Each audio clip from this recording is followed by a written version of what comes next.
Welcome to Battlecast, a weekly show where we talk about games, movies, tech, and all that amazing stuff. I'm Deadly Venom, and this is... I'm Cribbley. Yeah. Hey, how you doing? So this week's going to be sort of a little bit different to normal. I know it's episode 1, but it's going to be different to what we normally do because this week's... Yeah. This week's going to be all based around the Electronic Entertainment Expo. Got it. All over E3, and specifically the games that stood out. Well, not just the games, but the games and stuff that stood out from all the conferences and this and that. That stood out to me and to you, Chris. Yeah. Chris Cribbley, whatever you want to call yourself. Jay or Deadly Venom or that awesome guy you heard on the internet. That's good too. Oh dear.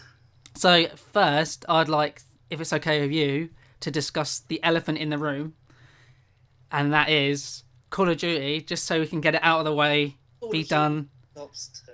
Because you know I primarily am an FPS gamer. Well, actually, that's not strictly speaking to, but it's what I sink most of my time into. It does drain a lot of time for both of us, to be honest. Yep. I mean, like, Modern Warfare 3 was like a black hole we both got sucked into, and I don't even know why, because the game's not even that great. It's not amazing. I much preferred Black Ops over Modern Warfare 3. Yeah. And if they had refined the sniping slightly, I think I would have enjoyed that a lot more, but somehow we were like 6 months into Modern Warfare 3, and I've almost doubled the amount of playtime I've got on Black Ops already. It's ridiculous. Even though I feel like I've barely...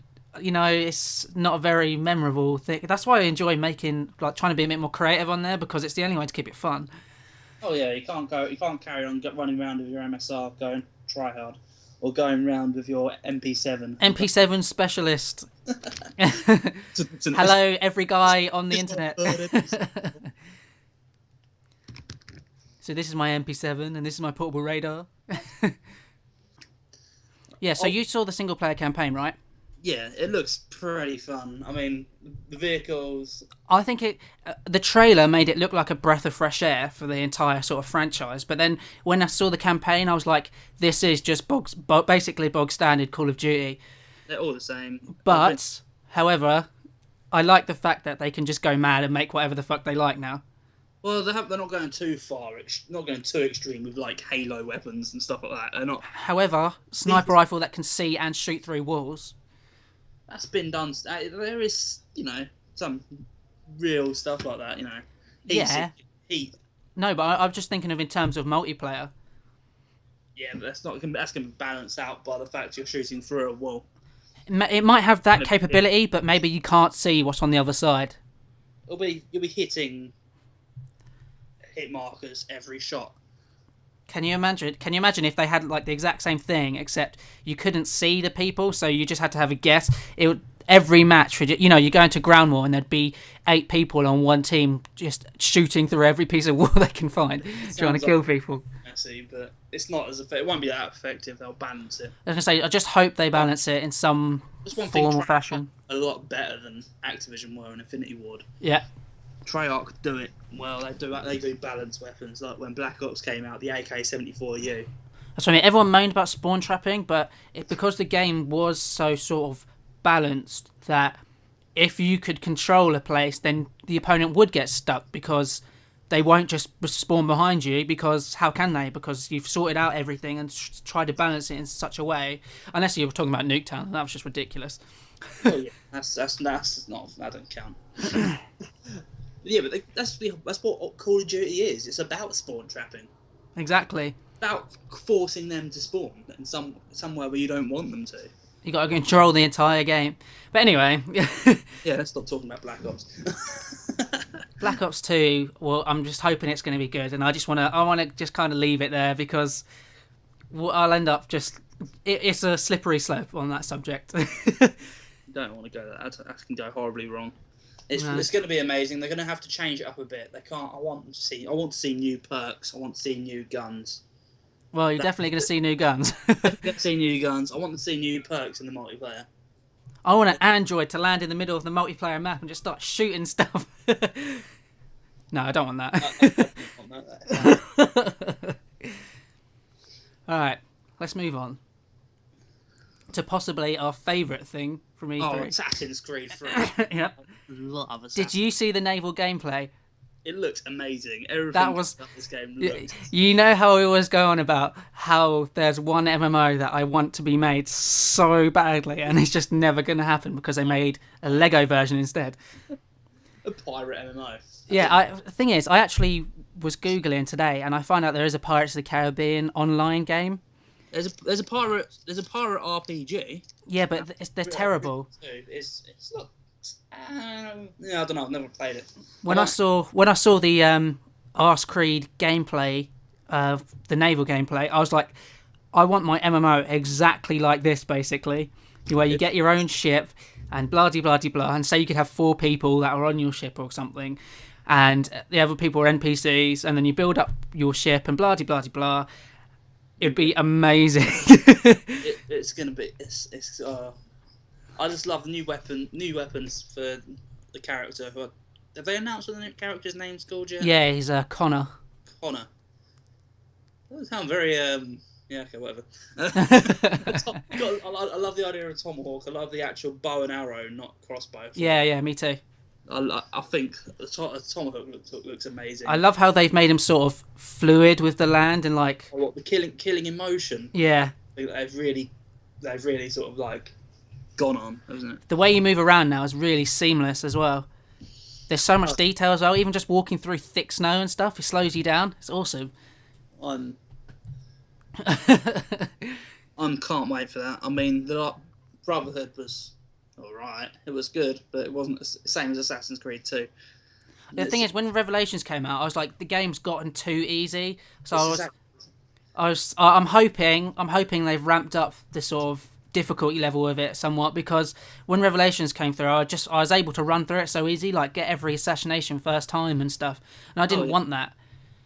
Oh, and I had the same problem with that. Was that they keep giving you more and more weapons, but don't make the game any harder. Yeah. Like, you had grenades in Revelations. What the fuck was the point in that? So you can destroy everyone. It was like, oh, you can already walk into a group of 20 men and just sort of murder them all. Something I hated, was when if you killed one person and you were surrounded by everyone, all you had to do is mash the X button or the attack button, and you just automatically kill everyone next to him as long as someone didn't land a hit on you. And then you had the insta, I'm gonna rain death on everybody move, Yeah, it's quite frustrating. It did get to the point where it was a bit easy, and I want them to I want them to try multiplayer properly. Really, I mean, I never really liked the last couple of games multiplayer. It's been alright, but what the Assassin's Creed multiplayer? Yeah, it's not. It's the same. That's what I'm trying to say. It's the same thing, just slight refinements. I want them to make it. I want them to revamp it completely. Oh yeah, if it was me, the multiplayer would be completely different.